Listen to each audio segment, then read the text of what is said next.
All right, let's build something really cool. Today, we're going to create a simple but incredibly powerful AI agent using Python and LangChain. And the key here? We're going to break it free from its training data, giving it the power to access real-time information right from the internet. So let's get into it. You know the biggest problem with a standard large language model, right? Its knowledge is basically stuck in the past. It has a cutoff date, so it can't tell you what happened last week or who's running a major company right now. Its entire world is just frozen.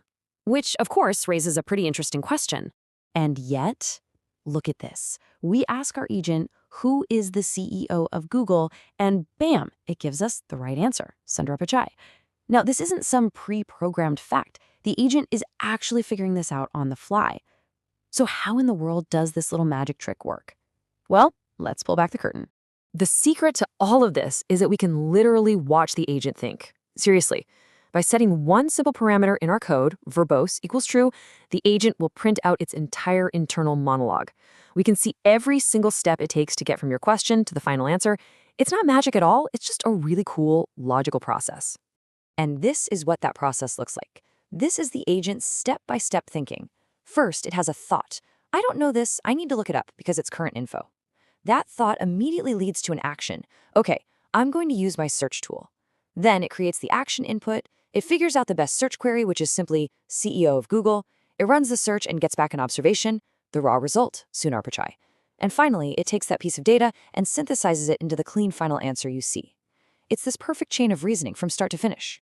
So this cycle of thinking and then doing something, it actually has a name. It's called the ReAct framework, and it's short for reason and act. This is the fundamental idea that lets a language model go from just spitting out text to actually taking actions to find new information. And this workflow chart breaks it down perfectly. It all starts with your question. That kicks the LLM into its reasoning mode. It thinks, how do I solve this? Then it looks at the tools it has and chooses the best one for the job. It executes that tool, gets the result back, and observes it. If it has what it needs, great, it generates the final answer. If not, it can even loop back, reason again, and try another tool. This simple loop is what makes these agents so incredibly capable. Okay, so we get the concept now. It's all about this reason and act loop. But how do we actually build this thing in code? Let's look at the blueprint for assembling our agent in Python. You'll probably be surprised at how few pieces there are. So, component number one, and this is the big one, the LLM. You can think of the large language model as the agent's brain. We use a model from somewhere like OpenAI, and its whole job is to be the decision maker, to do all that reasoning and planning that we just saw. But, you know, a brain on its own can't do much without some way to interact with the world. It needs hands or eyes or ears, and that's exactly what tools are. A tool is basically just a function that you give the agent. In our case, we're giving it a search engine, but this could just as easily be a calculator, a custom API, or even access to one of your private databases.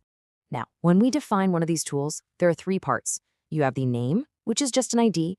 You have the func, which is the actual Python code that runs. But listen up, because the most important piece here, by far, is the description. This is just a simple sentence in plain English that tells the LLM what the tool is for. And this is absolutely critical, because the brain, the LLM, reads these descriptions to decide which tool to use. If you write a bad description, the agent will make bad choices. A great description is everything. And finally, we just put it all together. We call this one function initialize agent. We pass in our list of tools, we plug in the LLM to be the brain, and we pick an agent type. Now that type, zero-shot ReAct description, sounds a little complicated, but all it means is we're picking a standard agent that already knows how to use that reason and act loop, and it's going to use our tool descriptions to make its choices. It's the perfect one to start with. And of course, we set verbose to true because we want to see all that cool thinking happening behind the scenes. And that's pretty much it. With just those few components and maybe a dozen lines of Python, you've literally built your first autonomous agent. And while it's a simple foundation, it opens up a whole universe of possibilities for what you can create. So, where do you even go from here? Well, the fun is just getting started. You can add memory so your agent actually remembers what you talked about earlier. You can connect it directly to a SQL database so it can answer questions about your data. You can give it multiple tools like a calculator and a search engine and watch it figure out which one to use. And when you're ready for really complex stuff, you can check out LangGraph, which is the modern way to build these sophisticated multi-step agents. So, we've just walked through the blueprint for giving an AI real-world capabilities. It's this powerful combination of a reasoning brain and tools for action, which really just leaves one final question for you. Now that you know how it's done, what problem are you going to solve with your first agent? If you have any specific topic you want me to cover, put it in comment box. See you in next